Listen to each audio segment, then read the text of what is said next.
All right, I think we'll get started. So I'm Christy Lockhart. I'm the Assistant Director for the Thomas Crane Public Library, and I'm happy to welcome everyone to tonight's program. Just a couple of announcements before we get started. We have a couple of upcoming programs this month. On Thursday, September 23rd at 7 p.m., we have a program called Black Oscars, which is about the history of African Americans and the Oscar Awards. On Monday, September 27th at 7 p.m., we have a program called Law and Order Boston, which is a historical look at some of famous crimes in Boston's history. And I did want to just let everyone know that September is actually going to be the last month that we're doing fully virtual programming. Starting in October, we're going to be segueing to in-person programming. Some of those programs will be live streamed. And of course, we will be taking into account cases in the area and sort of making decisions based off of that. But we are right now planning to go to in-person programming in October, with some of those programs being recorded and or live streamed. So without further ado, I'm very excited to introduce tonight's guest, the traveling librarian, Jeffrey Clates. Thanks, Christy. Christy and I used to work together at the library, where I am currently the head of reference services, at least for another month. I'm planning to retire later this fall, so that will give me an opportunity to do even more traveling. But I'd like to welcome you tonight. And I tend to run my programs very informally. And since we have a small group tonight, I certainly would encourage those of you to, if you have any questions or comments along the way, do feel free to either unmute yourself and just interrupt me. Or if you don't have a microphone, I see someone doesn't have a mic, do feel free to also pop that in the chat. That's fine as well, and I can answer questions along the way. That doesn't work quite so well with a large group, but we're small tonight, so I'm happy to do this as informally as we want to be. Whoops, I see another couple of people coming in. There we go. I'm going to share my screen and get started.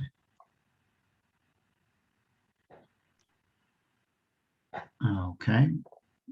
I'm hoping everyone can see the first of my slides. Does that look good? Looks good. Good. Okay, great. So we will get started. This is a trip that I did a few years ago. I've been to Istanbul more than once, and it has changed quite a bit in recent years because a lot of the politics has been changing things. But I'll be pointing out some of that as we go along. First, I want to put Istanbul on the map. I'm not sure whether any of you have actually been there before, but if you have, again, do feel free to pop in and chime in with any comments that you have about it. But I want to kind of put it in the context of the region that it's in and the country. Turkey is over 75 million people now. It's a very large country, overwhelmingly Muslim, most of whom are Sunnis. And Istanbul is about 14 million of those people. So it's a very large city and metro area, although it's not the actual administrative capital. That's Ankara. But Istanbul is certainly the big tourist capital. It's also the big trade capital and the big financial capital. It has a very long history, which I won't go into too much detail right now, just because it would take us all night to do that. But I do want to give you the kind of the 60-second tour. It is one of the largest cities in the world, believe it or not, in terms of the city proper. But the metro area spreads all over the peninsulas on either side of it, in between the Sea of Azov and the Black Sea. It was founded originally in the 7th century BC as Byzantium, which you probably know. And then in the 4th century AD, it was changed, the name was changed to Constantinople when Constantine, Emperor Constantine, made it the eastern capital of the Roman Empire. The next big date that was very important was 1453, when the Turks conquered it. We'll talk a little bit about that as we go along as well.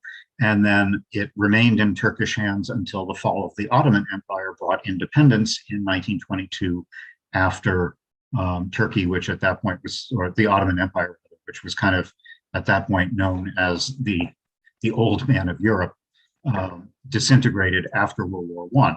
And Kemal Ataturk ushered in the 20th century modern era of independence in 1922. Ankara is, as I said, the capital. That's got about 2 million people, so it's a big city, but much, much smaller than Istanbul. The location is very important. Actually, whoops, bring up my pointer here. The location, of course, today, as throughout history, has been incredibly important because it lies at this boundary here on the Bosphorus Straits. Here's the Bosphorus, here are the Dardanelles, leading from the Black Sea and through the Sea of Azov into the Mediterranean. And that, of course, has been a very important place because it straddles Europe and Asia, two very different cultural worlds, and also it connects Russia and Ukraine and a number of other important Black Sea ports to the rest of the world, which has been very important throughout history. Up until recently, it was actually the 5th most visited city anywhere in the world for tourists. That has changed quite a bit in recent years. COVID obviously has made a difference for that, affecting travel everywhere. But also, even before that, there were a couple of unpleasant terrorist attacks that happened in Istanbul, which significantly impacted their tourism. This is just zooming in a little bit more where you can see more closely where the city itself is. And if I zoom in completely, we're going to focus tonight mostly on this central area in here, which is the historic part of the city. The original city walls follow kind of more or less along this area here. And the oldest part of Istanbul is separated from the newer city by the Golden Horn, this little stretch along here. And the modern city, of course, has grown all over the area. Most of the historic sites that you might want to see are in this peninsula right, where the Bosphorus and the Golden Horn meet each other. And we're going to, most of the things that we're going to look at this evening are there.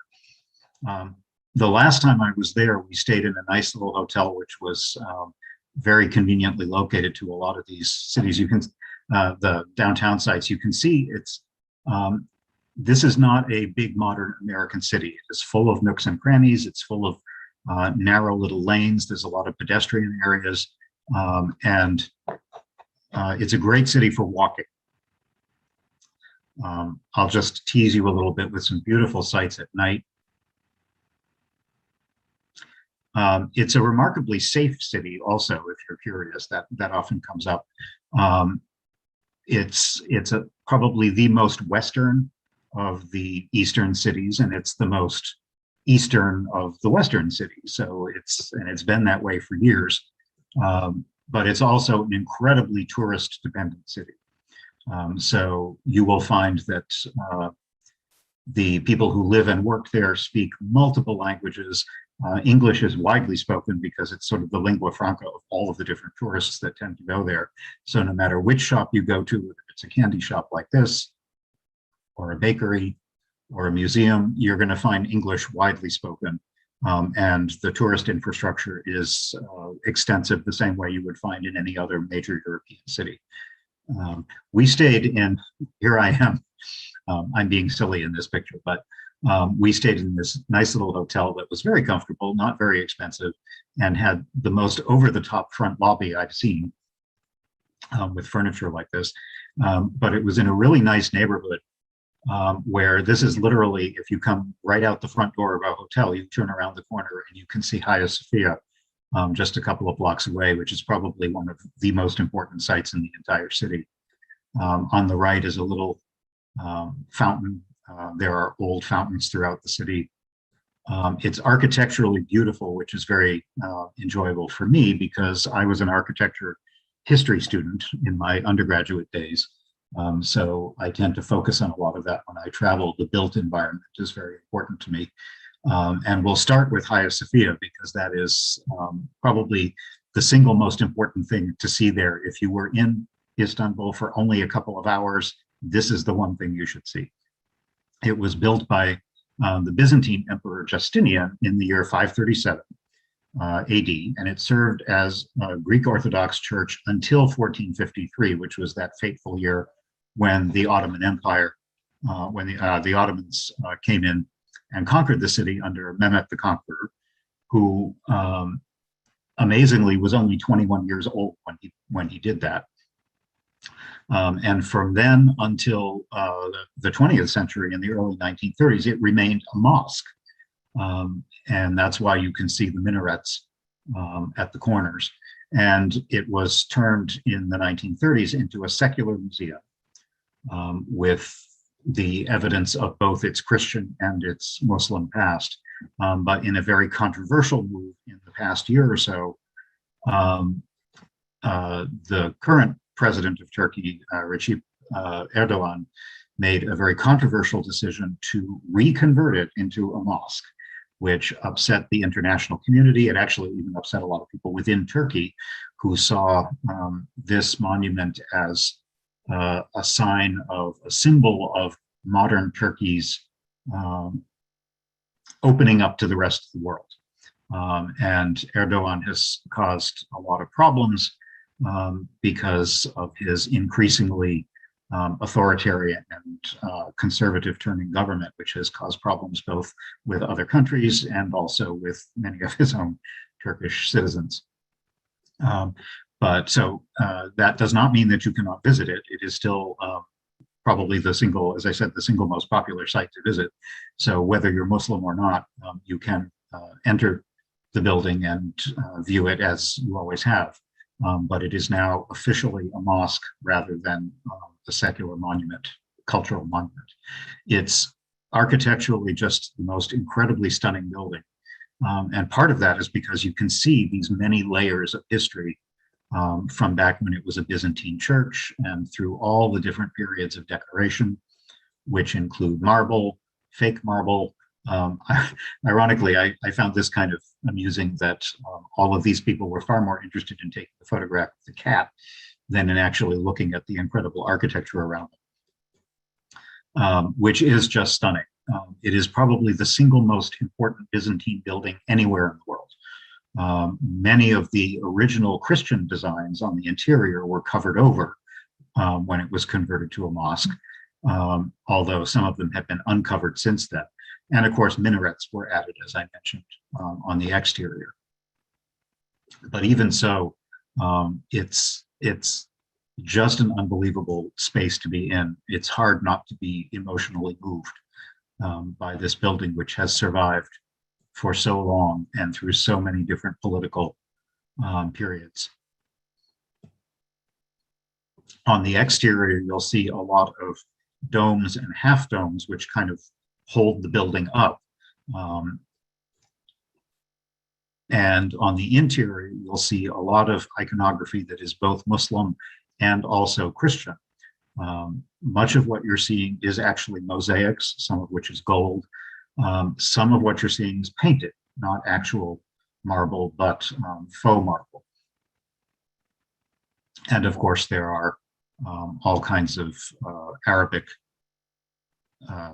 writing in various places around. And here's actually a good place where you can see, now I'm forgetting what it's called, the mihrab, where Muslims would pray in a particular direction, and they have the equivalent of what would serve as a Christian pulpit,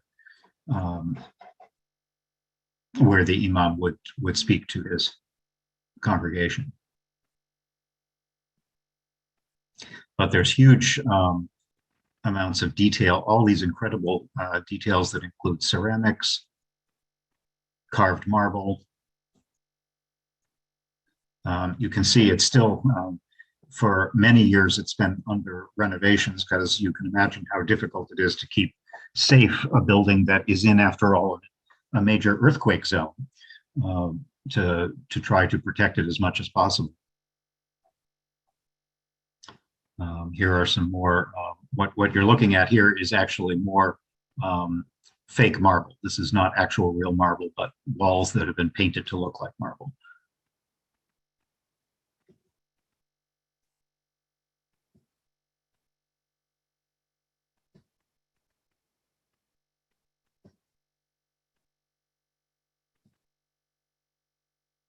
a very important place on the second floor. You can wander around most of the building.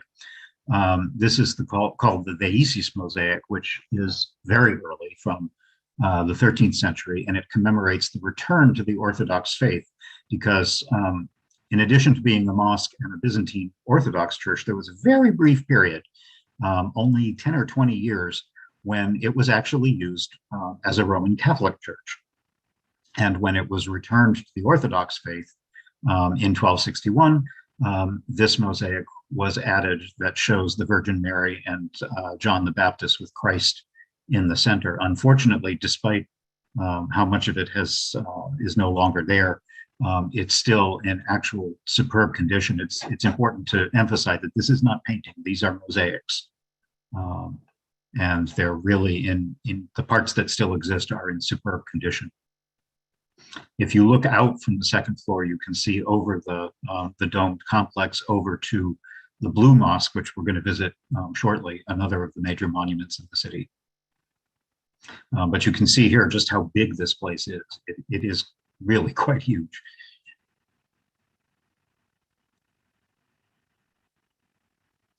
And it occupies a very prominent place in the center of the city, right in the middle of the probably the most historic district. So there are old buildings all around it, and hotels and restaurants and marketplaces and so forth. This is a view of the outside, which seems kind of uninteresting. Most of what makes it a dramatic building is walking through this pretty unassuming exterior and seeing just how elaborately decorated it is inside. On the terraces just outside it also are the tombs of several of the important sultans. This is on the south side of the building. Each of these is a separate building that's designed specifically as a tomb for a royal family. One of the sultan, each one has a sultan and his associated family members. And you can see green is an important color in the Islamic faith. So it's often used in buildings, but also as a covering for tombs. And you can see each one of these would be, here's the Sultan, this would be probably his wife or his primary wife and his children as well. And I found this amusing. We all do different jobs in our lives, and I'm always fascinated to find out what other people do for a living. And here's someone who spends his days vacuuming the tombs of the sultans because they have to be. Someone has to do it. In the middle of, this is the Blue Mosque, as I say, which is right across the park. There is this beautiful park, public area in between the two, which makes for a really nice assemblage of some of the most important buildings in the city. And bear in mind, we're only a few blocks from the water also, which is kind of nice. But if you stand in the middle, you can see the Hagia Sophia in this direction, and then if you turn around, the Blue Mosque is immediately facing it just across the way.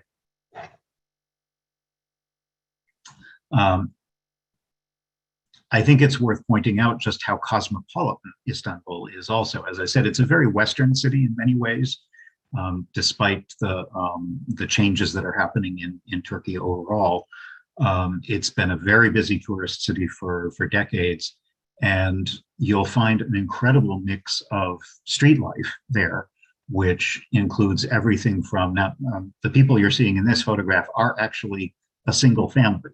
This is a Turkish man and his young daughter and his wife holding an ice cream, which they just got from the little street vendor, who is completely covered head to toe. But you will 5 minutes later see a much more secular Turkish woman walking down the street in high heels and the kind of outfit that you might expect to see in any modern American city, and a variety of different levels of observance in between. And that's true for the men as well, although it's much more noticeable with the women because their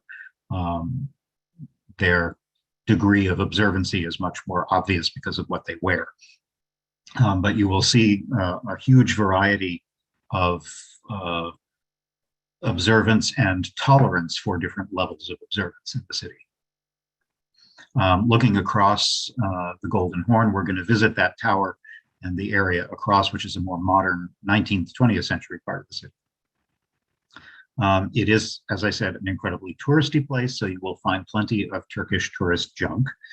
If you need a magic lamp, here's where you can go and get one. But it's a terrific city to stroll around. And in fact, I would recommend that as opposed to other ways of getting around. Definitely do not drive in Istanbul. You'd have to be insane to do that, and it would take you forever to get anywhere. You can see in this picture, there is actually a very good public transit system. Istanbul has a metro. In fact, they have the only metro system on the planet that connects two different continents. You can actually go from a metro stop in Europe and take it across the river or under the river and have lunch in Asia and come back again. But there's also a very extensive bus and tram system, which is a good way to go longer distances in the city. But for most of what the average visitor would be likely to want to see, they're all within very convenient walking distance. And actually walking is one of the most enjoyable ways to experience the city, I think. You may have heard, if you've read any history of Turkey or World War I or that time period, that for a long time, the phrase used to describe the Turkish government was La Porte Sublime, the sublime port, back when France was a very powerful influence in this area, and also when the French language tended to dominate the political world. And so it was the euphemism for describing the Turkish government. And this is actually what it was referring to. This gate was the entrance to the Ottoman government back as far as Suleiman the Magnificent, who was probably the single most important and powerful ruler during the Ottoman period back in the 16th century. And so for many, many decades and centuries, it referred, the term for this gate was used to refer to the Turkish government in general, the Ottoman government. Nowadays, it's just kind of on a side street in the downtown of the city, and it gives access to the offices of the governor of Istanbul, the municipal government. Here is some typical Ottoman architecture. There's a lot of very old wooden architecture, which you might be surprised expecting to see more stone buildings, but a lot of what's in downtown Istanbul is this very interesting old wooden buildings with balconies that help keep the buildings cool and hang out over the water. I'll show you some more in a little bit. A very interesting thing that many people miss because you'd have to know it was there is completely underground, and it's only about a block from Hagia Sophia. It's known as the Basilica Sister, and it was built by Justinian, again, the same emperor who built Hagia Sophia. And it is the largest of a great many cisterns in Istanbul that were designed to hold water to supply the city in general, but particularly in times of siege or warfare. This particular one is by far the largest, and it holds 2.8 million cubic feet of water. Obviously, nowadays it is not used for that purpose anymore, and they've turned it into an attraction where you can go underground. You can even dress up as a sultan and get your picture taken if you want to do that sort of thing. But far more important is just to wander around this huge, absolutely gargantuan thing that is literally right under the city streets, and you'd never know it was there. They have it lit up. There's only about 4 or 5 feet of water now. Originally, it would have been designed so that the level of water would go all the way up to the ceiling. But it's a fascinating place to wander around. Some of it was constructed even like the heads that you can see here are used as bases for the columns. These were Medusa heads from old Roman buildings back when the Romans were in this part of the world. And there's some very beautiful architecture for something that was essentially just an entirely utilitarian water storage facility. But if you go there, it's well worth visiting. Back above ground, you'll find an interesting park right above it. This is a 3,500-year-old obelisk that looks Egyptian because it is. It was brought from Karnak in the 4th century as a tribute to Constantine. And there you can see it better up there. The plaza that it's in here, you can see another nice Ottoman style building in the background. This very long, skinny plaza looks a little bit like an old hippodrome, which is exactly what it was. It has a long, narrow shape, and it's rounded at one end because this would have been during the Roman period where they would have had chariot races and other kinds of sporting events. So that the original is long since gone, but the shape of it still exists in the center of the city. And now it's just a beautiful public park where you'll see a lot of the daily life of Istanbul going by. And again, it's I find one of the nicest things to do is just to stroll around and see how the Istanbuli live. Some of the buildings in the neighborhoods are very nicely restored. Many of these have been turned into very pleasant guest houses. And if you go there, I would certainly advocate staying in one of those over one of the big international tourist hotels that don't really have any character. And many of those are actually quite far from the center of the city. So if you have the opportunity, treat yourself to one of these pleasant neighborhoods, because as I said, it's perfectly safe. There's much more atmosphere. You'll be near all of the nice restaurants and shops.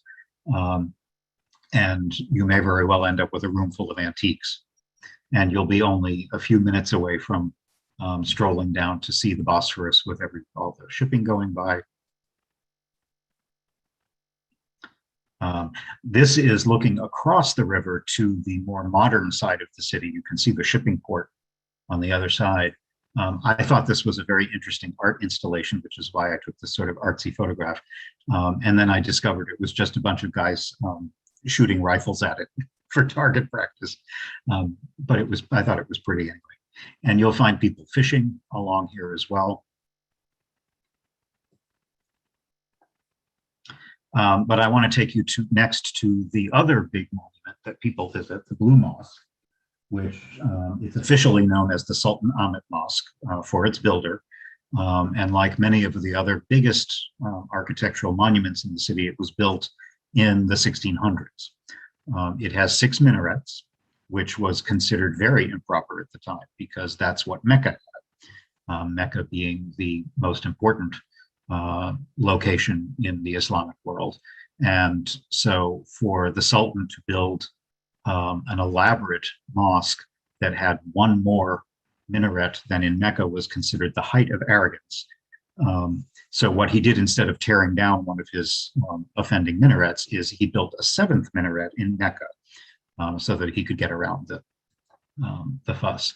Inside, it's just an incredibly spectacular building, but as you can see, it's spectacular in a completely different way from Hagia Sophia because this was built as a mosque, never served any other purpose as a mosque. So unlike Hagia Sophia, which was an important building in different religions, this has always been a mosque and was designed with a very consistent design theme, and much of it is blue. The entire interior that you're seeing here is not painted and not mosaic. It is in fact ceramic tile. There are something like 20,000 tiles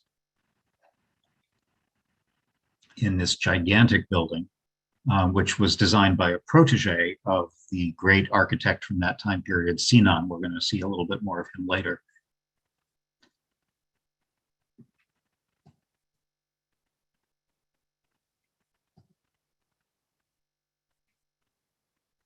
And the effect is really quite awe-inspiring. Not to mention the fact that it's just a monumental building. Each one of the 4 columns that holds up the main dome is, you can see how large it is by looking at how many, looking at the people standing around it. And like other mosques in Istanbul, it is permitted for non-Muslims to enter. The only thing is that you can't go in during services. There are various prayer times during the day when the mosque would be closed to non-Muslims. And it is also considered, despite the two guys that you see sitting here against the column, it is considered inappropriate to dress casually, and women would certainly have to wear a headscarf, regardless of what culture you're from, and you have to take off your shoes. But Turkey is one of the countries, one of the Muslim countries in the world that is more open about allowing visitors who are not Muslim to enter mosques. If you get close up, you can see a little bit more of just how incredibly detailed some of these tiles are. And they're still made. These obviously are very historic. They go back centuries, but the same style of tiles are being crafted today in Turkey, and you can buy them all over the place as decor for your own house.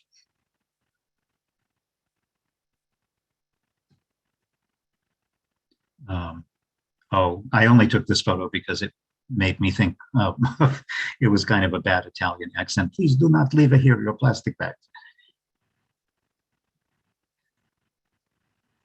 Again, some interesting sights along the road. You can see a wide variety of different kinds of people on the street. Turkey has some great food. It's an interesting mix of the kind of food that you would expect given its geography. So it's Eastern Mediterranean, but it also has influences from Armenia and Iran and Syria, Greece. There's a lot of different kinds of food that come together, and all of the Eastern Mediterranean cultures have influenced each other. There's both meat and vegetarian food, really great breads and stews, lots of fresh fruits and vegetables, and countless restaurants that you can enjoy them in. This was one that we ate in a few times and got a really nice view of watching the street traffic go by while we were eating.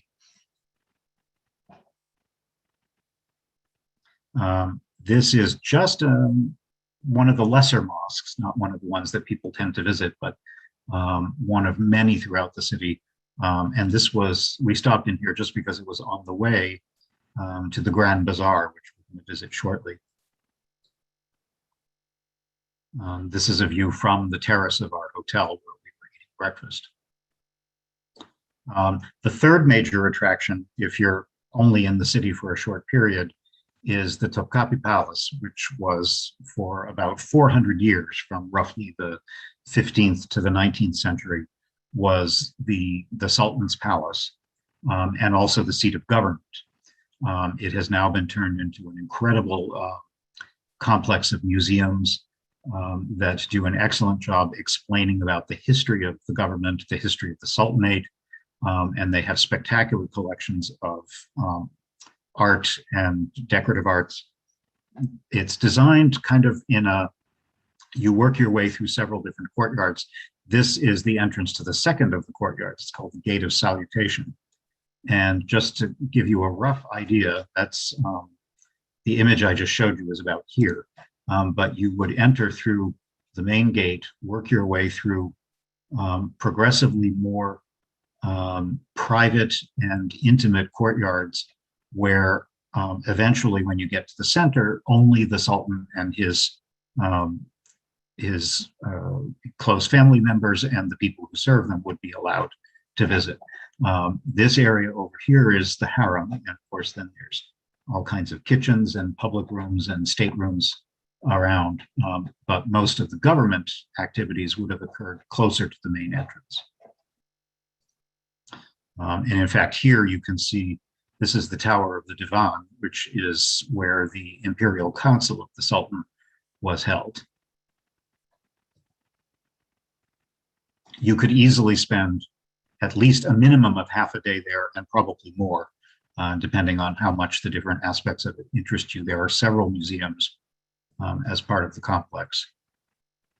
And as you can imagine, because it was a palace for the sultans, it's incredibly elaborately decorated with the same kinds of beautiful tile work, paintings, mosaics, and just incredible architecture. This is the audience chamber, which was also built in the 16th century. And this is where the Sultan would have greeted emissaries from foreign countries.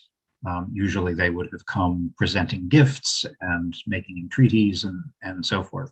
And this is the place where that would have, those interactions would have taken place. There's also a library, which was built a little bit later, where documents from the archives of the Sultanate were stored.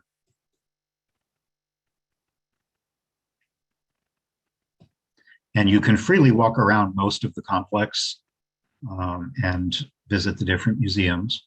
And when you get to the very end, down by the water, because this is right on the point, it's actually quite high up, and you get a really nice view out over the Bosphorus, where you can see all the traffic, incredible amounts of shipping traffic going back and forth.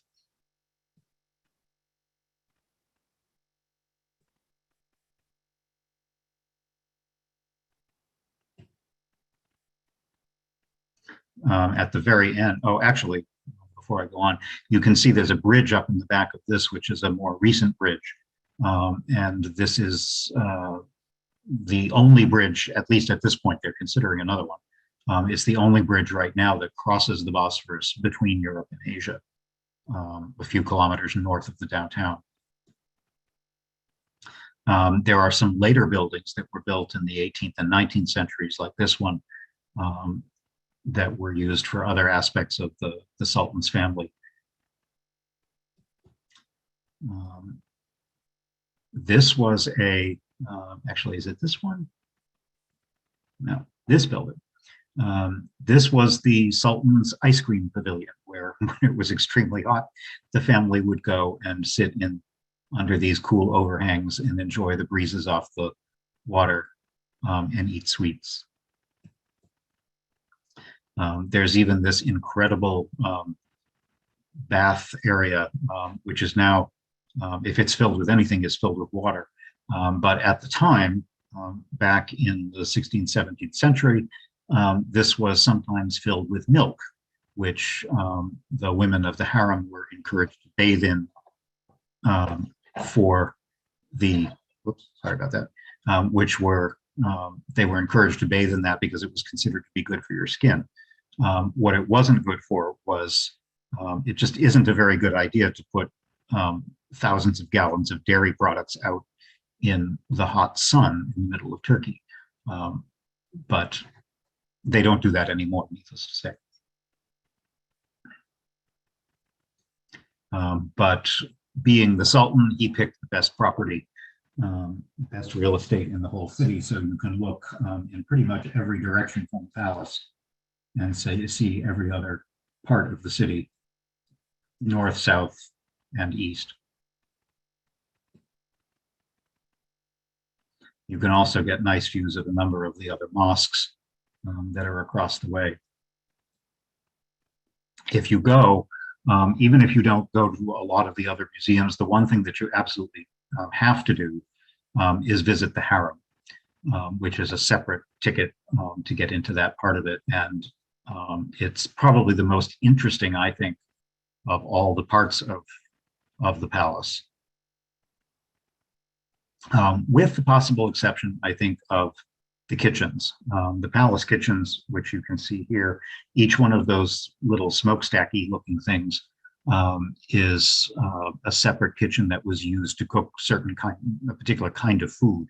And there was a recent renovation in the last 10 years or so that completely redid this part of the complex, restored it, and redid all of the exhibits. So if you kind of like the upstairs downstairs aspect of this kind of life, or want to see what was involved in making such an incredible place run behind the scenes, it's a great place to visit. You can see menus and how they serve the meals for literally thousands of people who live there. It's really quite fascinating. You can also visit the areas of the palace that were set aside for the Janissaries, which were the elite guards of the Sultan. They had their own separate area as well, where they were billeted. But as I said, the harem was probably the most interesting and certainly the most private part of the palace. Only certain people were allowed to enter that. And I want to give you an idea of just how complicated the place was. This is one floor. And you can see there are literally hundreds of rooms in this maze of different chambers, and there were several floors. I forget the exact number, but I want to say it's somewhere in the 400 to 500 rooms just in this part of the palace. And of course, it was limited only to the Sultan, only to his wives and concubines, the Valid Sultan, which was his mother, who occupied a very important position of power, and various princes and eunuchs, but nobody else was allowed in this part of the palace. But now you can visit and you can see all the incredible, elaborate details, much of which you might think looks suspiciously European, and that's actually quite deliberate, particularly in the 19th century. In the late 18th and early 19th century, the Ottoman Empire was very deliberately trying to emulate what they saw as the power and prestige of places like the British Empire and Paris and Prussia and so forth. So they adopted a number of the styles that are not terribly Eastern, like the kind of neoclassical paintings that you can see at the Dome, or this very Western style crystal chandelier. A lot of that became very popular in Istanbul because they were trying to establish themselves as a peer on the same level of power and prestige as the other European governments. And you can see quite a bit of that mixed with the very distinct Eastern style of the rest of the palace.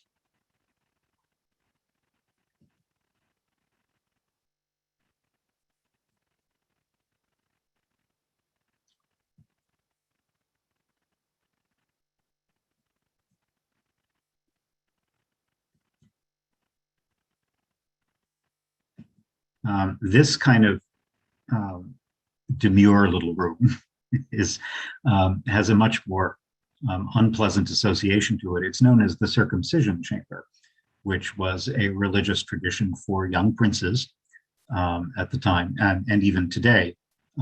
Young Turkish men are not circumcised at birth. They are circumcised as teenagers. So it's an important coming of age ceremony, and that was done in this specific room for the princes of the Sultan.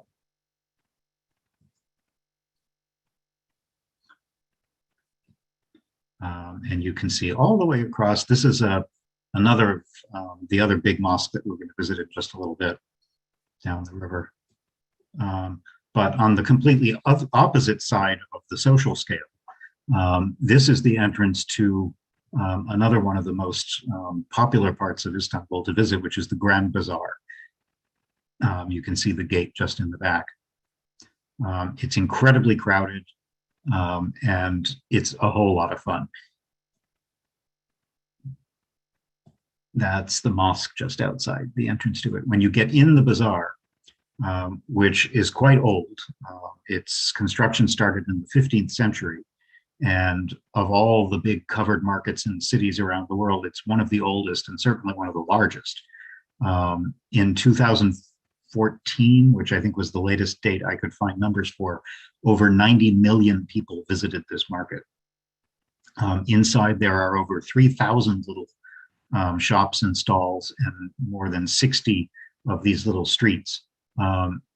It's kind of fun to go in and get lost because if you keep walking, you're eventually going to find your way out. But in the meantime, it's just an amazing place to walk around. You will see things aimed at tourists. There's food, there's crafts, there's carpets, glassware, ceramics, you name it, but also a wide variety of things that ordinary citizens living in Istanbul would buy for themselves. It's not just for tourists. So you'll find clothing and shoes and household items and all kinds of things like that. For me, one of the most enjoyable parts of markets in foreign countries is the food markets, just to see the wide variety of things that are often quite local. Here's a great example where they have extremely hot chili for your mother-in-law, tea with Viagra in it, all kinds of things.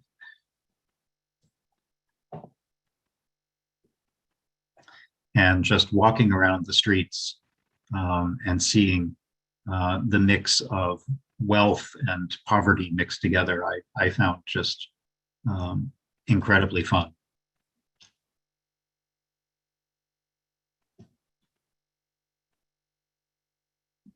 If you do shop in Istanbul, haggling is considered entirely appropriate. There is kind of an art to it, so you want to probably do a little research to find out what's the etiquette about how to do that. But the stated price is rarely what you would end up paying. And in fact, haggling is almost part of the enjoyment of the experience.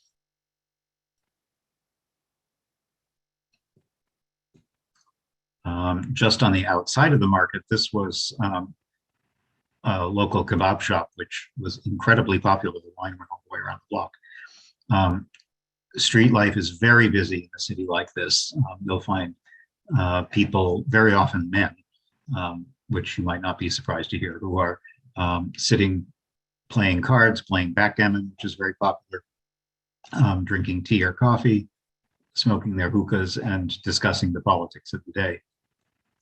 Because the city is such a maze of little streets, there's no way that you can get a FedEx truck, for example, down the street. So this is the way a lot of local deliveries are made.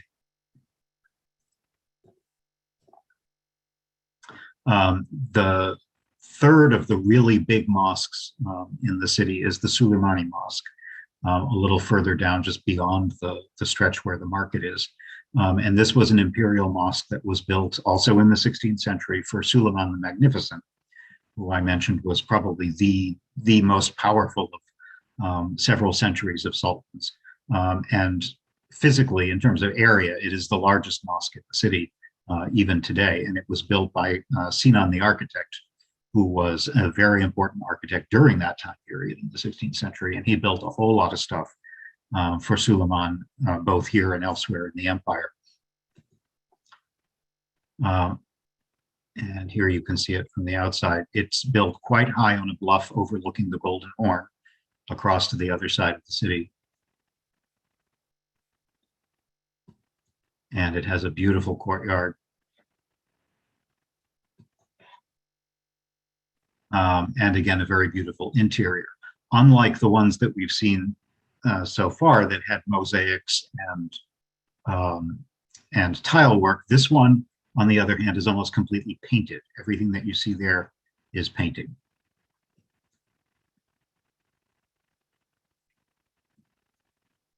And it still has its own unique style.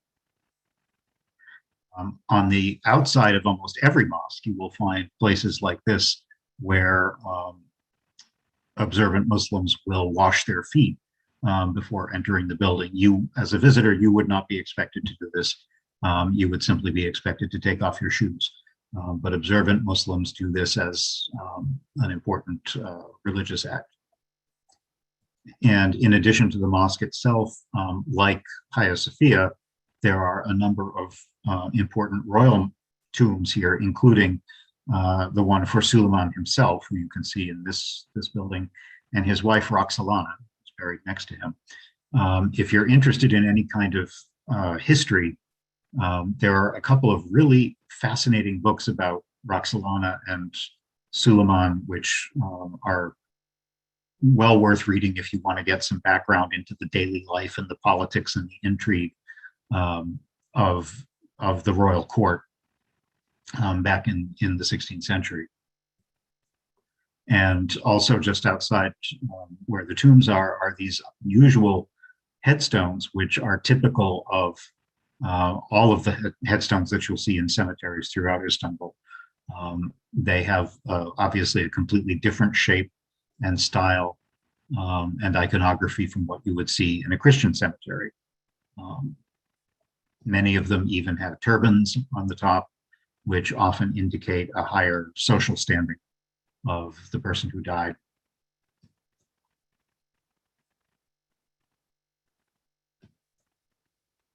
very atmospheric to walk around.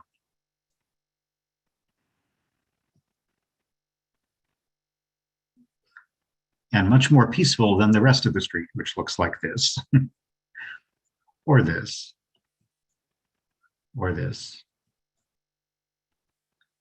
As you work your way down the hill towards the water, you can see this is a very typical afternoon scene in Istanbul, where everybody's out doing their shopping. And it takes you to the other big market, which is a lot of fun to visit, which is the Spice Bazaar. It's in an area right across from a mosque that's known as the New Mosque, even though it was built in the late 17th century, a whole 100 years after all the others. And this particular bazaar, it's not as big as the Grand Bazaar, but it's still huge. And it's completely devoted to food, which I find even more exciting than looking at Turkish carpets. There's endless amounts of coffee and Turkish Delight, and a lot of things, sweets that are made with pistachios and almonds and sesame seeds and honey and nougat, all kinds of things.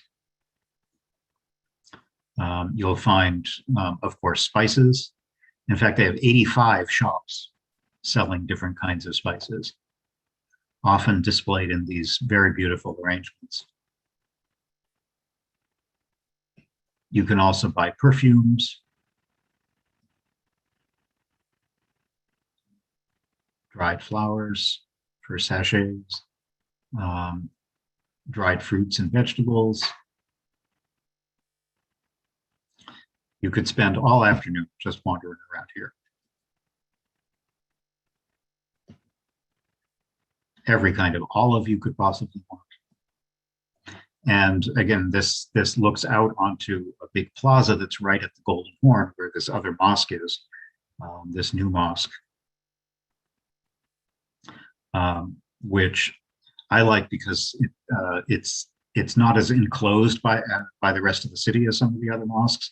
So you can get a better idea of how it's constructed with all of these domes and half domes that are designed to support the weight of the central mosque. I'm sorry, the central dome in the middle of the mosque. I'm not sure how many of you would remember this reference, but the pudding shop is a very popular place in Istanbul that opened way back in the late 50s. And for a long time, it was a popular place where counterculture expatriates would meet and tourists, mostly in like the 60s and 70s. It was made very famous by having a role in the movie from 1978 called Midnight Express. I don't know if any of you have ever seen that, but the pudding shop is still there. And you can still go eat there. It's in one of the more touristy areas of the city. So you see a lot of this sort of thing around there as well. Even cheaper than beer, you can get your name calligraphy. But the city has all these beautiful details. This is that long plaza that I was mentioning. That's actually an old Roman hippodrome.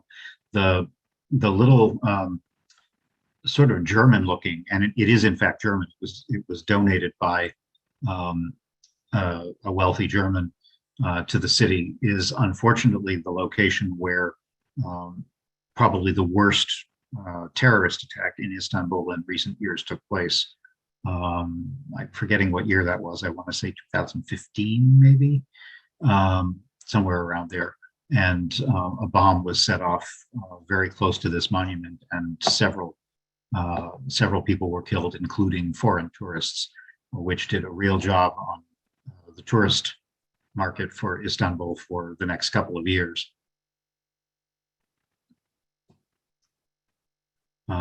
Most of what I have shown you so far has been, again, within a relatively small portion of the city that's maybe a 20-minute walk from one end to the other. It's a fairly compact city in this area. And as the sun goes down, you just see the most beautiful. Unfortunately, some of the beautiful sunsets come from the fact that there's a reasonable amount of air pollution in the area, but it makes for very nice sunsets over Hagia Sophia and also the Blue Mosque.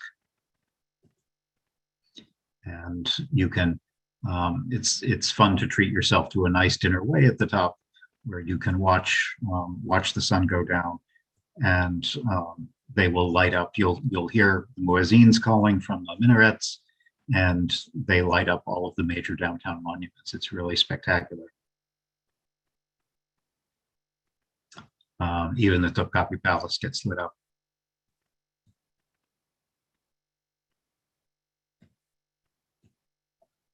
As I mentioned, the food in Istanbul is great. I have no idea what roasting shepherd is, but I liked the sign. And there's a lot of other interesting architecture to stumble on that isn't necessarily famous. This is the post office. Here's an old bank, which I think is now a hotel. And it's just a very colorful city. It's a feast for the eyes pretty much everywhere you turn. This is the area right across where you can see the Suleimani Mosque up on the top of the hill. And we're at the Golden Horn, where that's a major cruise ferry port, and also for cruise ships. Istanbul is probably wouldn't come as any surprise that it's a major cruise ship destination. And it's you would be remiss to visit Istanbul and not take at least one boat ride somewhere, even if it's not specifically a tourist trip. Just take the ordinary ferries, which don't cost very much, and you can go up and down the river and get a little bit of a sense of what it's like to be an ordinary citizen in Istanbul that is so focused on the water. The Galata Bridge that connects the oldest part of the city to the newer part of the city, which is more 19th century, I would say, 19th and 20th century. It's a two-level bridge. The bottom level is all fish restaurants, and you can walk on that level. And then on the top is a vehicle, the vehicle level of the bridge, but also there are fishermen on both levels. This is actually the fourth of the Galata bridges over time. Actually, I take that back. This is the fifth one. Fourth one is the one that burned in the 1990s. And in fact, I was there not long after it burned, and it caused huge problems in the city because imagine if here in Boston, the Zachem Bridge had to be closed for a period of 2 or 3 years, or Storrow Drive had to be closed. It would cause immense traffic problems, which it did there, because there was really no other easy way to get from one part of the city to the other. So the old bridge had a big fire and was largely destroyed. So they very reasonably quickly, given the circumstances, it only took 2 or 3 years, they rebuilt this new bridge, which has been there since then. And it's nice even just to walk across, because it gives you such a great view of the different parts of the city from across the water. The Galata side of Istanbul is much more modern, as you can see from here. Lots of high-rise, more recent buildings. But it does have a certain amount of history, so it's worth going there to visit. This is the other big vehicle bridge that crosses it, not the Galata Bridge. And it also has a metro crossing, which oddly has the metro station in between, not at one end or the other, but smack in the middle of the bridge, which is rather unusual. We took one of the commuter ferries that can take you up the Golden Horn, where you can see a number of the sites in neighborhoods that tourists don't necessarily go to. This is actually what's left of the old bridge. They floated it up the river, and it's been sitting there as a decrepit hulk ever since then. There's also a fun museum of transportation, which if you have kids with you, would be a nice place to take. They have cars, they have boats, and even the submarine that you can see there is actually an American submarine. We went to this area specifically to see a very important monument for me as an architecture student, but it's a nice neighborhood to walk around, a mix of old buildings, new buildings, renovated buildings. And you wouldn't think there's much to go see here.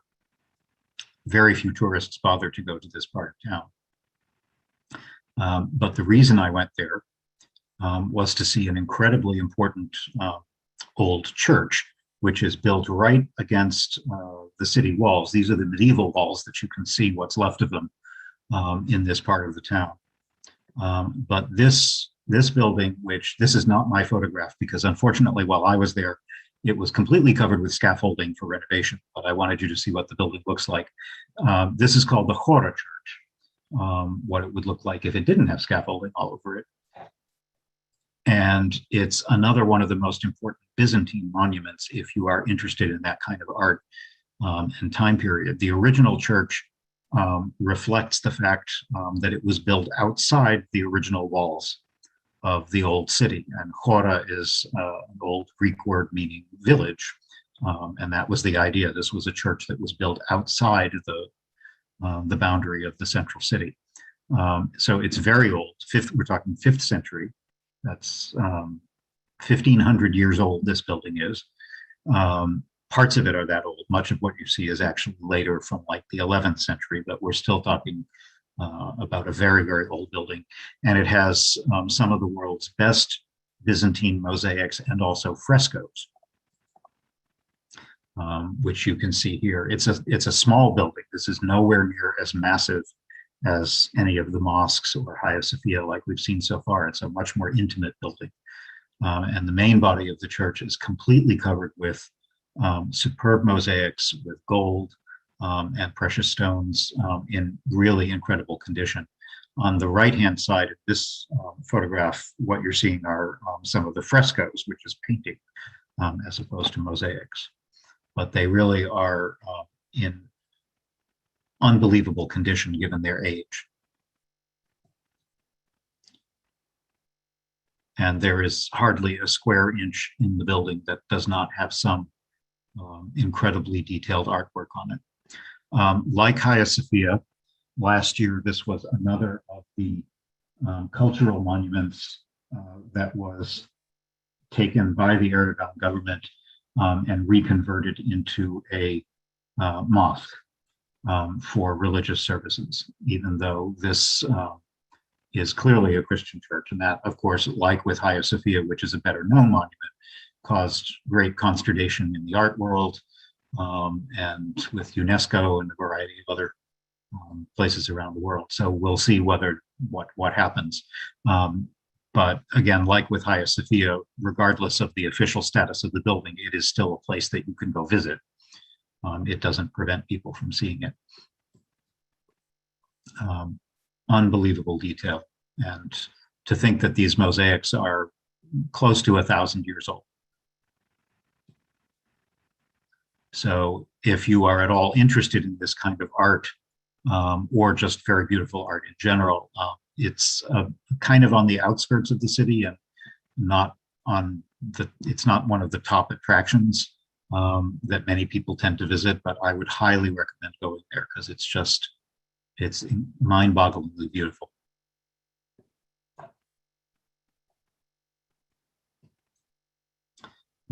Right around the corner, this is not mind-bogglingly beautiful. This is just some of the surrounding area with lots of TV dishes. Going back towards the center of town, here's the Galata Bridge that shows you can more clearly see the upper and lower levels where people are fishing, but the entire bottom level is all fish restaurants, the entire length of the bridge. Now, if we cross to the other side, the more modern part of the city, which was built up in the 18th, 19th, 20th centuries, has some fascinating places too. This is one of the few synagogues in the city. And probably the big thing to see there is the Galata Tower, which was built not by the Ottomans, surprisingly. It was built by the Genoese. And it's a 200-foot tower that was built in the 14th century. for protection in this part of the city. And probably the most fun thing to do is to stroll Istanbul's equivalent of Newbury Street. This is the big shopping street, and it's completely pedestrianized.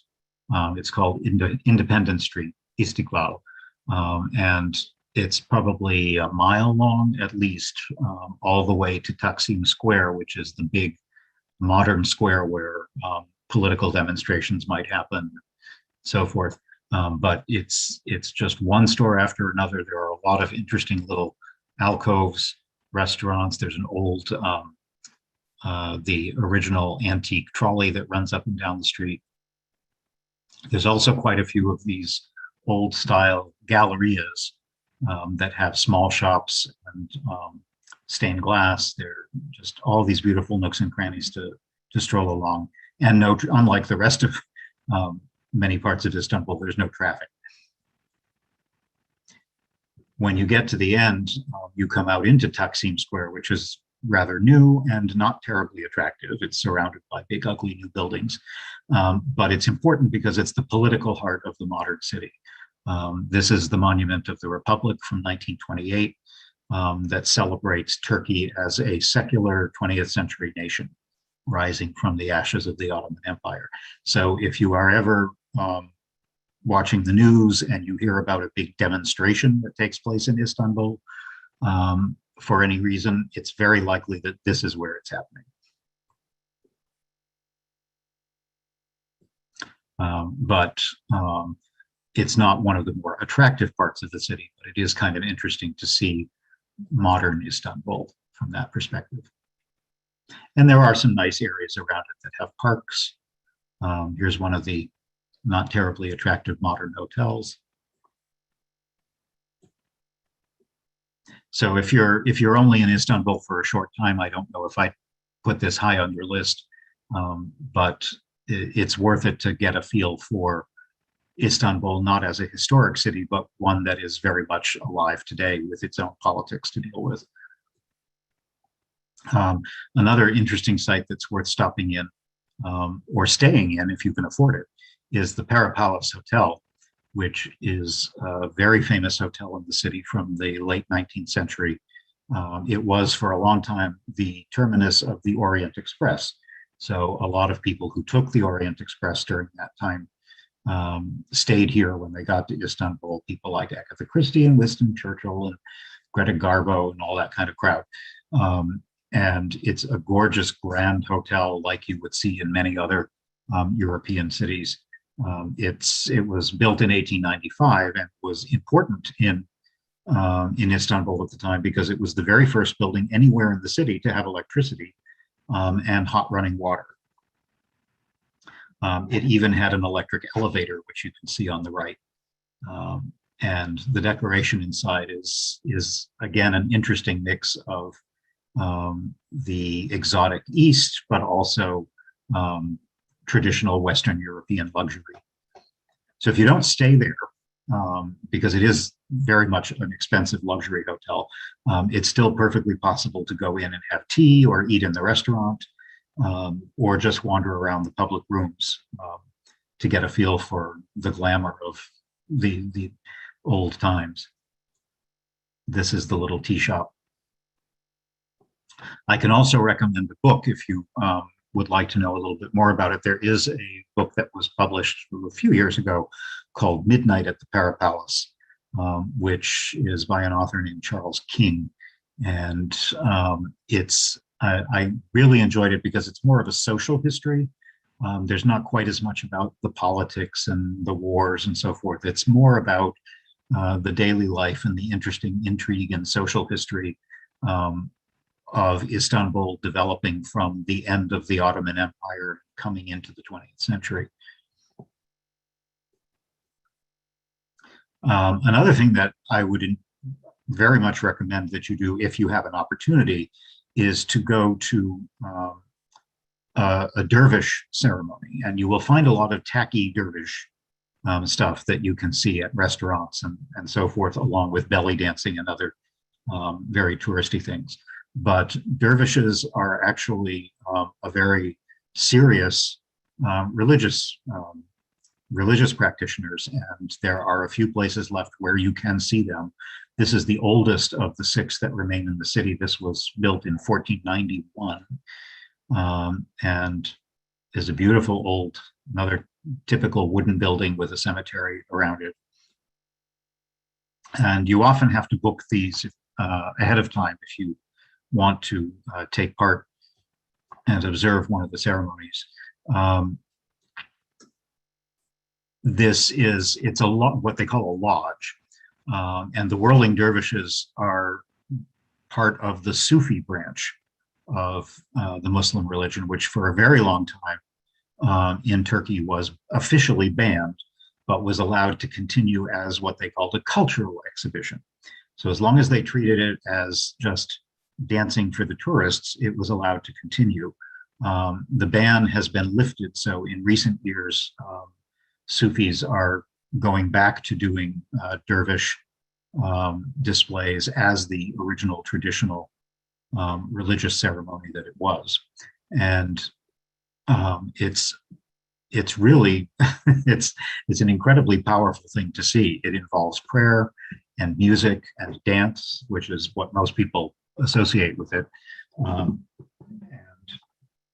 they do, the one that we went to, I thought did a pretty decent job kind of explaining the symbolism of the whirling dance, which symbolizes a lot of circular things in the world, the cycle of the seasons, the cycle of birth and death, how the planets and the sun and the moon revolve.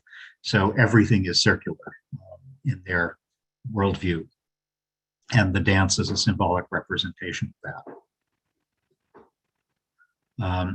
You might think it isn't very difficult until you try.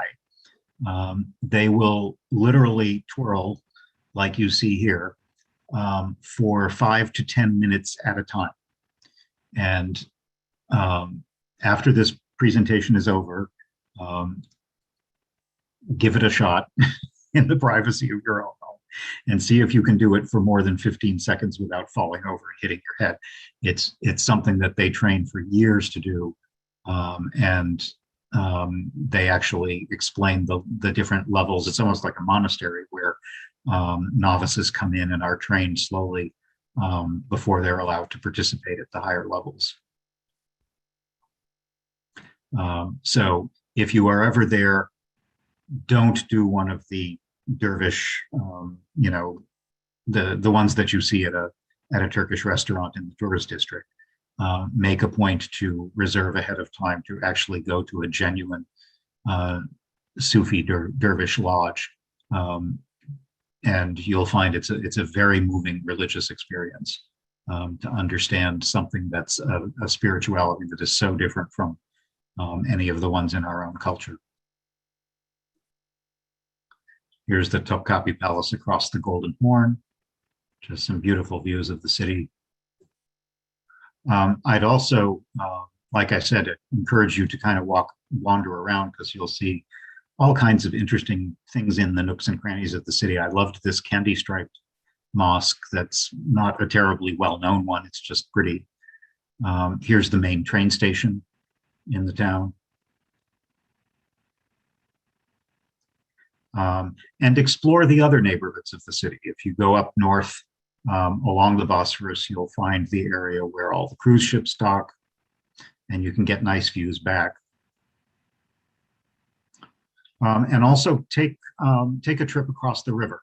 The area across the Bosphorus is called Üsküdar, and it has a very nice neighborhood feel. There's no major tourist attractions there. Almost the best part of it is the view back to the main city, but there are some lovely mosques. It has a very nice kind of local feel to it. It's kind of like going to East Boston, it's a pretty neighborhood, and you just get a spectacular view back to the city. There's some great fish markets over there. And actually, unlike some other parts of the city, there's a huge promenade that goes all the way around that whole neighborhood.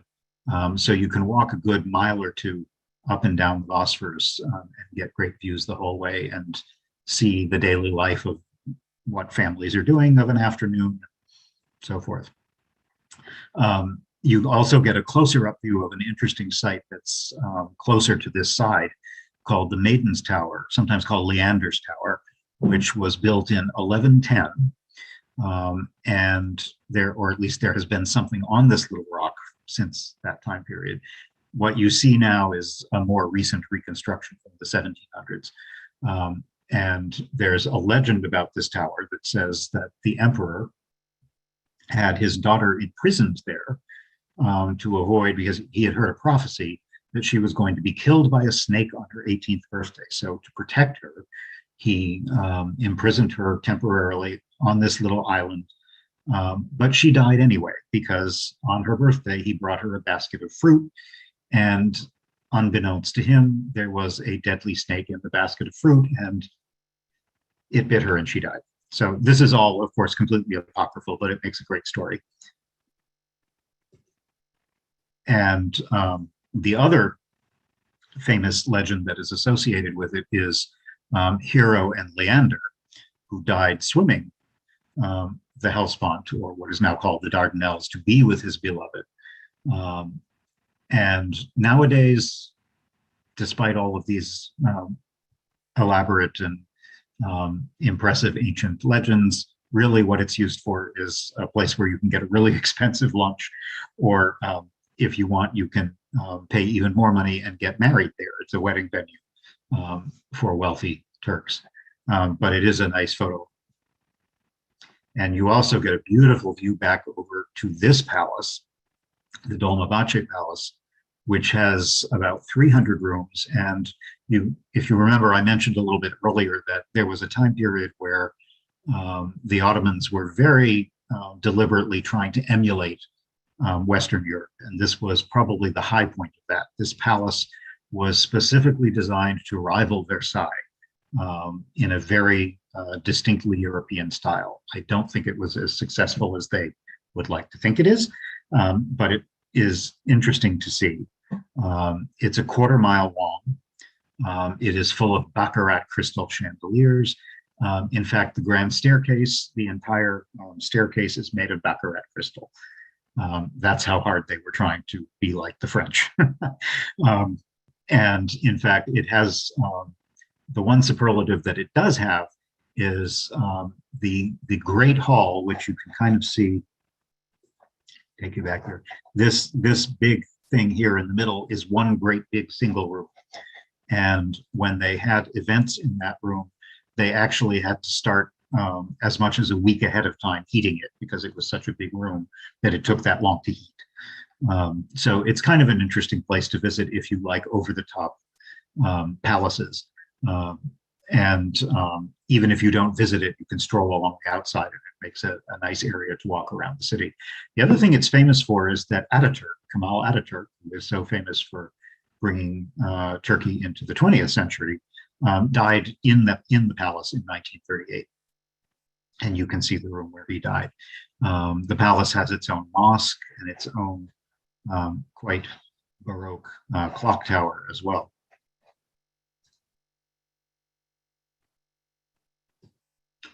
Just some more scenes of the city. This is Istanbul University. And here's a Turkish toilet. I need to emphasize that although Turkish toilets exist all over the world, and I'm not entirely sure whether they started in Turkey or that's just how they got their name. But if you travel there, have no fear. Pretty much every place you go is going to have a perfectly normal Western toilet. The nice thing about Turkish toilets, though, is they're actually quite well thought out. They are designed much more ergonomically for the way human beings are supposed to go to the bathroom. And you hover, you don't sit, so you don't get dirty. And so there's actually a lot of very good sense about them. But if you stay in any hotel or guest house in downtown Istanbul, I assure you, you are going to have a toilet that's exactly like the one that you have at home. Another of the big mosques built for one of Suleiman's princes. He had his own mosque, again, with some very beautiful interiors. There was because this is such an old city, going back to even Roman times, there's a huge aqueduct that brought water from outside the city into the cisterns. There's some more modern 20th century monuments. And I'm going to finish by taking you to one last mosque that you will almost never go to. Hardly anybody goes to this part of the city because it's way out by the walls. This is called the Fatih Mosque, and it's in a fairly conservative western neighborhood of the city, way out on the west side of the city. And it was the first of the imperial mosques that was built in the very late 1400s, so it's much older than some of the other ones that we've seen. Here are some people washing their feet to go in. And again, the interior is just mind-blowing. Like, you'll notice that there are Turkish carpets also throughout all of these mosques. In fact, multiple layers of them because it makes it easier to walk on.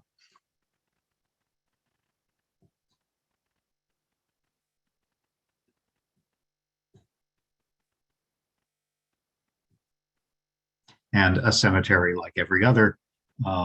Think of it almost like most Western cathedrals that you would visit in Europe often have a cemetery associated with them, and the same is true of mosques.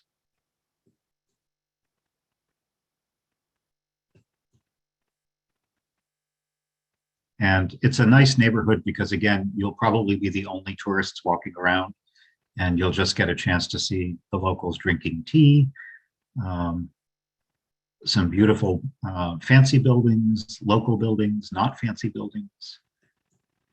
I love this photograph where I was just walking down a street and I happened to turn and look down an alley and saw this just beautiful little tableau of daily life in the city. And then, of course, so much else is based on Turkey and Istanbul being the financial engine of it. It's an incredibly important city, not just for tourism, but for trade, for shipping. It's one of the world's great cities. And if you ever have an opportunity to go there, even if it's just as, it's often the starting point for a number of Mediterranean cruises. So even if you can only go there for like a day or two, do find a way to get there, because I think you'll find it's one of your favorite places once you go. So I'm going to end there. And I will stop my screen share. And I just before we turn it over to questions, Jeff, Yep. I just wanted to briefly say that we wanted to thank the Friends for supporting programs like this. It's because of them that we're able to have this kind of programming. So we want to say thank you to the Friends of the Library. But I also wanted to mention that Carrie has just popped a link to a survey into the chat box. It would be very helpful to us if you would click that link and complete the survey. It is very quick. It is just a few questions, but it would really help us going forward. So we really appreciate that. As to asking questions, if people are comfortable, they can put them in the chat, but they can also just unmute themselves if they have a question to ask, since we're not a very large group tonight. So I'll see if anybody has a question. I'm going to be monitoring the chat. I will also put in, it was on my last slide, but I closed that. So I will also put my email in if you have any other questions that you think of later, or you just want to ask me advice about traveling or whatever, do feel free. I'm happy to take questions from anybody anytime. Has anyone been to Istanbul? Very quiet group. I have. Oh, Oh, good. A couple people have. yeah, there we go. Am I on? Great, thank Yes. My wife and I were there in, was it 2012? 2012. 2012. Okay. We absolutely loved it. We were doing what you said at the end. We were going to start a cruise there. And so we stayed a day and a half or so and wish we could have. 3 been there- days. 3 days. Yeah. Oh, yeah. Wish we could have been there longer. And we saw many of the things you went through tonight and enjoyed your talk very much. Thank you. Since then, I have a friend, a business friend, and he said his son went there on business after we went there, maybe 5 or 6 years, maybe 2020, 2017. And he said there were so many beggars on the street that he couldn't move because they were refugees, of course, and in difficult straits. And for him, it didn't make a good visit. And I Yeah. wonder if that's still the situation. I was there before that as well. Certainly, two or three main things have happened. My general experience in the times that I've been there is that was not much of a problem, certainly no more so than any other city I've been to. Yes. But as you said, things have really changed recently because the situation in Syria Yes. and Iraq, Mhm. and now I can imagine that's going to continue because now we have Afghanistan. So the flood of refugees coming from the east, trying to get anywhere in Europe.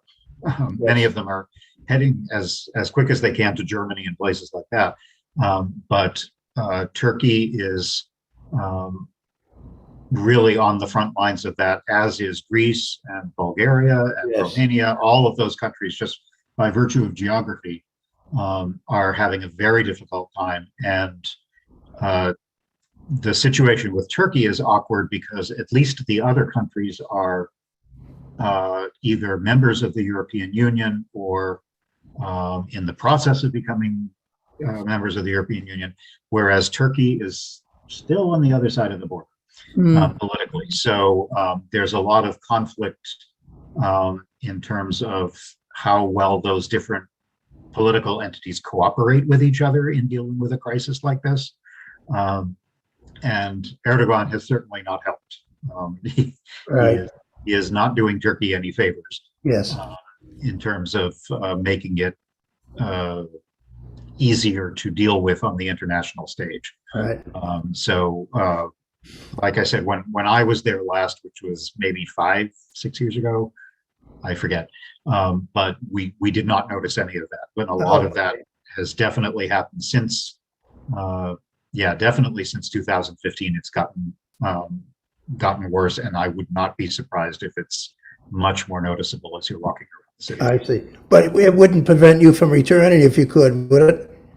Not at all. No, I don't think it'd prevent us. If we had the opportunity, we'd be there, yes. Yeah. Well, And thank Jeff- you very much. The And last time I was there, the people I talked to really didn't like Erdogan at all. Yeah. And he's not very popular. He's not very popular, but it is also not very easy to criticize him No, you can't. without getting into a lot of trouble. So yeah, it's a very bad situation. He started out by being okay, and then like you've just seen, like every year it gets just slightly worse, and he gets away with every year he gets away with a little bit more, and now it's bad. And who knows where it's going to head. However, Turkey and certainly Istanbul relies very heavily on tourism. So they're at least aware of the fact that they may only be able to push certain things so far before it really starts to backfire on them. Right. But yeah. And Jeff, we've got a few questions coming in from YouTube in Sure. the chat. So the first one is, what are the best options for getting around? I know you mentioned foot, but if you can't walk. To getting around in the city, like I said, on foot is the easiest, and there's a very inexpensive and pretty extensive public transit system. The metro is good for longer distances. It easily goes to the airport. It's very fast. There are buses and trams on the street level that take you around the city. It's very easy to get around. Absolutely do not drive a car. And somebody has a question: is it a problem to photograph people there? Is that a cultural taboo? It's I would say no more so than a lot of other countries. I would be careful photographing people in Quincy. I think you have to, particularly now, I think people are more conscious of privacy and creepy people on the street with cameras than they were 20 years ago. I would say it's kind of a mix of,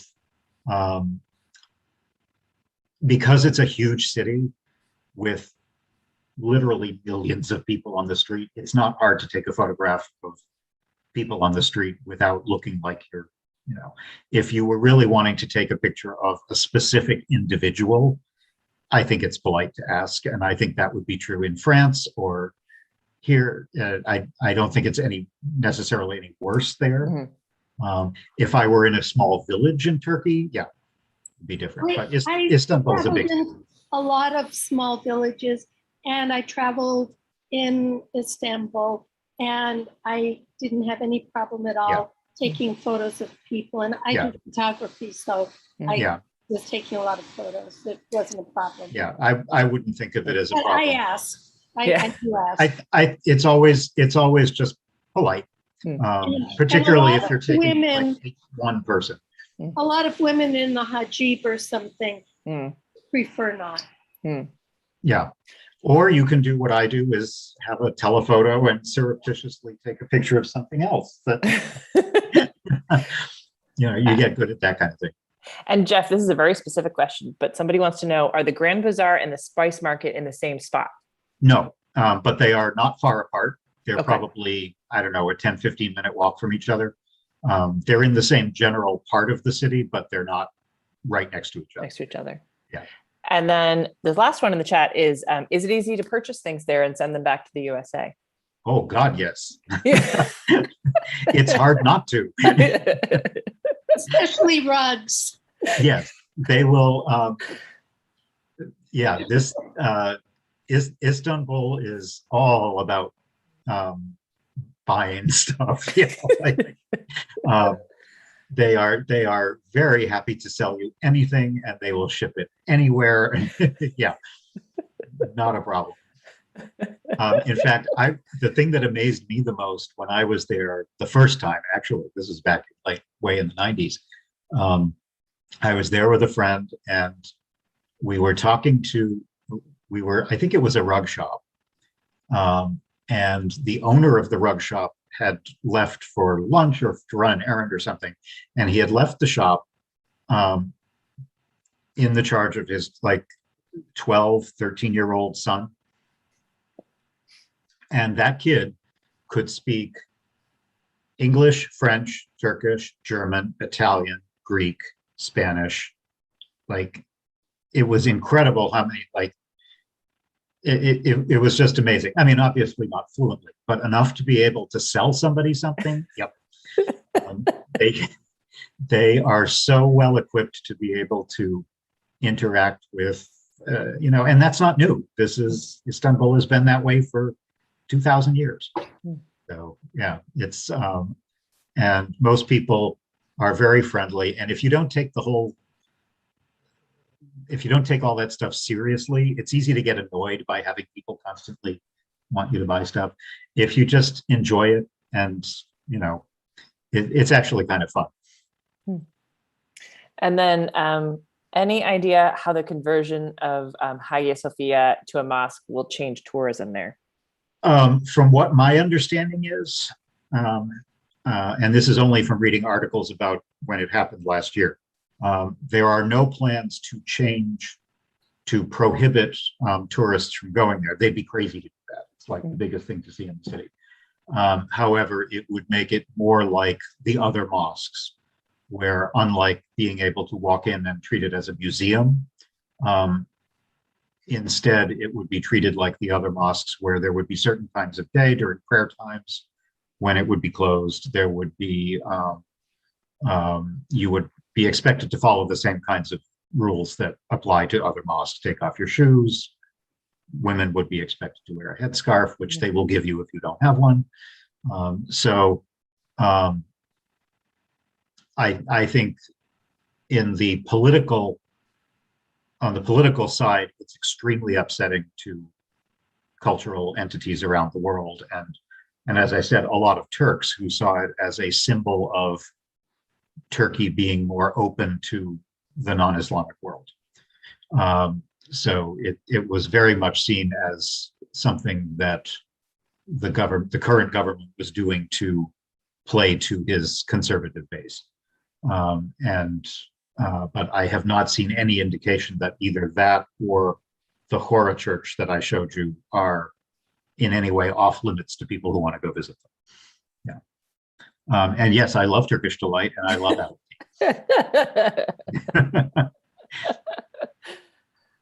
Does anybody So else? so do they have, so they have a separate currency? They're not. Turkey is still, oh, that's a Euro. good question. No. Yes, they're using the lira because they are not part of the EU. Yeah, okay, right.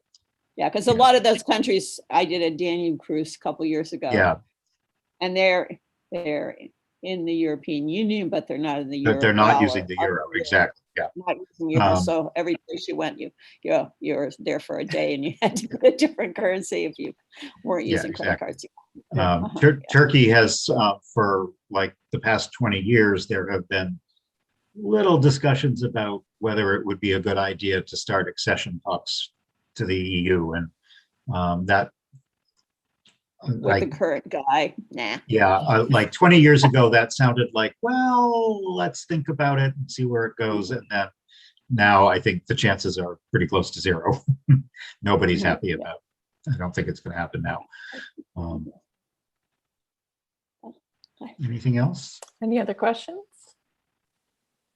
Thank you very much. This was Thank you. Great. Thank you Right. very, very much, Jeff. We really appreciate it. I Thank you. learned a ton. Thank you for having me. Thank you for great I've got questions. my eye on a Black Sea cruise, so I am. Oh, yeah. I guess my next- a couple places on the Romania and Bulgaria. yeah, Romania is gorgeous. I was there for a couple of weeks 5 years ago, 6 years ago. Yeah, we I've drove been there all before. the way around Romania. It's like, I really like Bulgaria yeah. too. I was there on that last trip, and Yeah. very interesting country. So, Yeah. and then I could knock off Ukraine if I at least get to Odessa. yeah, I actually was planning a trip to Ukraine, and then with absolutely no thought of me at all, Putin went in and invaded Crimea, and so, the nerve. But yeah, so